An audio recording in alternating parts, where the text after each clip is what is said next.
దేవుని పరిశుద్ధ నామానికి మహిమ కలుగునుగాక. అనుదిన దైవ కృపా కార్యక్రమాన్ని వీక్షిస్తున్న దేవుని బిడ్డలు ఆత్మీయులైన మీ అందరికీ పేరు పేరున ప్రత్యేకమైన వందనాలు తెలియపరుస్తున్నాం. నిశ్చయముగా ఈ మాటలు వింటున్న మీకు ఆయన ఉన్నతమైన కృప తోడైయుండునుగాక. హెబ్రీ పత్రిక 2వ అధ్యాయం 3వ వాక్యంలో ఇంత గొప్ప రక్షణను మనము నిర్లక్ష్యము చేసిన ఎడల ఎలాగు తప్పించుకుందము అని ఈ వాక్య భాగంలో రాయబడి ఉంది. ప్రియ దేవుని బిడ్డలారా, మనిషి తనకివ్వబడిన సమయాన్ని వృధా చేసుకుంటూ ఉన్నాడు. తన సమయాన్నంతా ఉద్యోగం చేసుకోవడానికి, చదువుకోవడానికి, కుటుంబాన్ని నడిపించుకోవడానికి, ఇలా ఈ విషయాల మీదే మునిగిపోతూ రక్షణను నిర్లక్ష్యం చేస్తూ ఉన్నారు. దేవుని వాక్యం సెలవిస్తుంది, దినములు చెడ్డవి గనుక సమయాన్ని పోనీయక సద్వినియోగం చేసుకోమని. ప్రియ దేవుని బిడ్డలారా, గమనించాలి, ఎవరైతే చనిపోయేలోపు దేవుడిచ్చిన సమయంలో రక్షణ పొందుతారో వాళ్లే దేవుడిచ్చిన సమయాన్ని సద్వినియోగం చేసుకున్నట్టు. దేవుడిచ్చిన సమయంలో తినుచు త్రాగుచు లోకాన్ని అనుభవిస్తూ పాపం వెంబడి పరిగెడుతూ ఇలాంటి కార్యాలన్నిటినీ చేస్తే, రక్షణను నిర్లక్ష్యం చేస్తే అగ్నిగుండం తప్పదని లేఖనాలు సెలవిస్తూ ఉన్నాయి.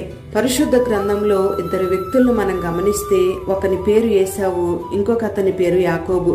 వీళ్ళిద్దరూ కూడా ఒక తల్లి గర్భమందే జన్మించిన వాళ్లైనా, ఒక ఇంటిలో పెరిగిన వాళ్లైనా వారి యొక్క జీవిత ముగింపు చాలా వ్యత్యాసంగా కనబడుతుంది.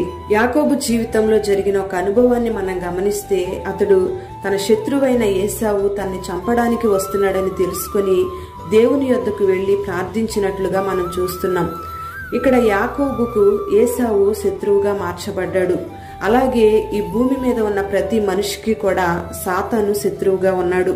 మరి ఈ శత్రువైన సాతాను చేసే పనేమిటంటే, ప్రతి మనుషుణ్ణి దేవుని యొక్క రక్షణకు దూరం చేయాలని, రక్షించబడిన వ్యక్తులనేమో దేవుని రాకడకు సిద్ధపడకుండా చేయాలని సాతానుగాడు అనేక ప్రయత్నాలు చేస్తూ ఉన్నాడు.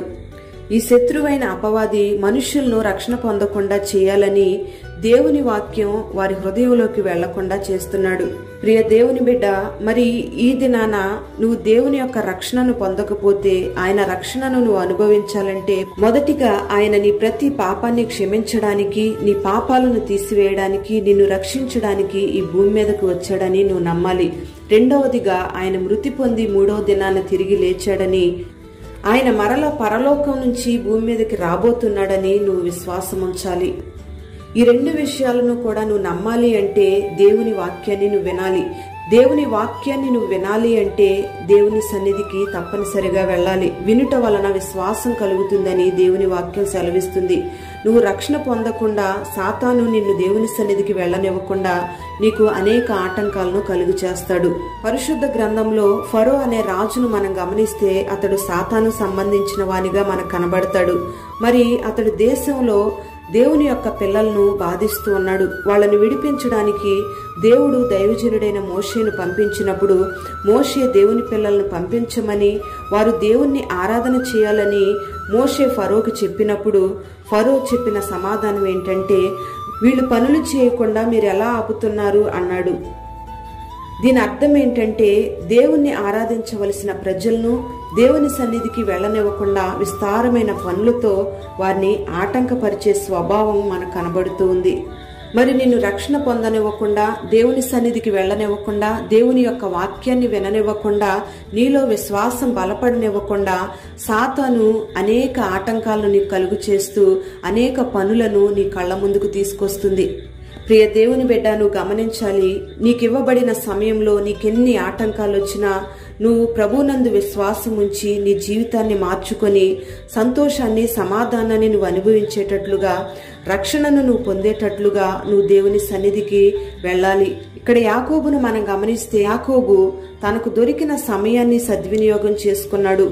తన పొరపాట్లన్నిటినీ ఒప్పుకొని మార్పు చెందడానికి ఒంటరిగా దేవుని సన్నిధికి వెళ్లి ప్రార్థన చేశాడు.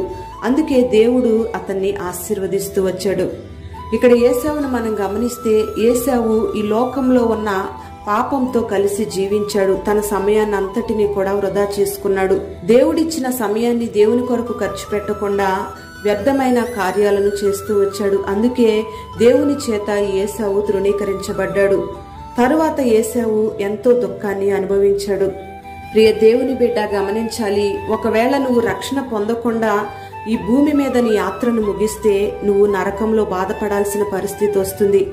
అదే నువ్వు రక్షణ పొంది నీ యాత్రను ముగిస్తే పరలోకంలో ప్రభువు ఎదుట సంతోషంగా యుగయుగాలు దేవుని సన్నిధిలో జీవిస్తావు. మరి ఇప్పటికైనా ఆలస్యం చేయకుండా దినములు చెడ్డవని గ్రహించి సాతానుగోడ యొక్క తంత్రాలను నువ్వు గ్రహించి ఎన్ని ఆటంకాలు ఎదురైనా ఆ ఆటంకాలన్నిటిని జయించి దేవుని సన్నిధికి వెళ్లి వాక్యముతో నీ హృదయాన్ని కట్టుకొని విన్న వాక్యాన్ని బట్టి విశ్వాసంలో అభివృద్ధి పొంది రక్షణ పొందడానికి నువ్వు సిద్ధపడు.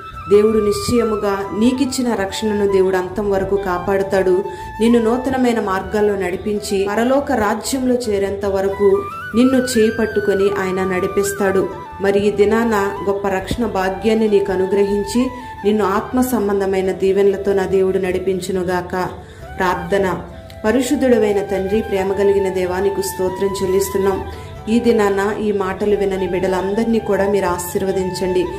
ఇంత గొప్ప రక్షణను నిర్లక్ష్యం చేస్తే ఎలా తప్పించుకుంటారు అని మీరు ప్రత్యేకంగా మమ్మల్ని హెచ్చరిస్తూ ఉన్నారు. ఈ దినాన ఈ మాటలు విన్నని బిడలు ఎంతమంది నిన్ను అంగీకరించకుండా రక్షణను అనుభవించకుండా నీ సన్నిధికి దూరంగా ఉన్నారో వారందరినీ మీరు జ్ఞాపకం చేసుకోండి. రక్షణ భాగ్యాన్ని కలుగు చేయండి. విశ్వాసాన్ని స్థిరపరచండి. నీ సన్నిధికి వెళ్ళి నీ మాటలను విని వాక్యము ద్వారా జీవితాలను కట్టుకొని రక్షణ పొందడానికి నీ బిడలకు మీరు కృప కలుగు చేయండి. మరింతగా నీ బిడలు మీరు బలపరిచి రక్షణలో ఉన్న ఆనందాన్ని మీరు కలుగు చేసి నీ రాకడ కొరకు సిద్ధపడే అనుభవాన్ని మీరు కలుగు చేయండి. యుగయుగాలు నీతో ఉండే ఆ భాగ్యాన్ని నీ బిడ్డలకు కలుగు చేసి ప్రతి ఒక్క బిడ్డని పేరు పేరున దీవించి ఈ దినమంతా నీ సన్నిధి తోడుగా ఉంచి నీ సన్నిధిలో నిలిచే భాగ్యాన్ని నీ బిడ్డలకు దయచేయమని యేసు నామంలో అడుగుచున్నాము తండ్రి. ఆమేన్.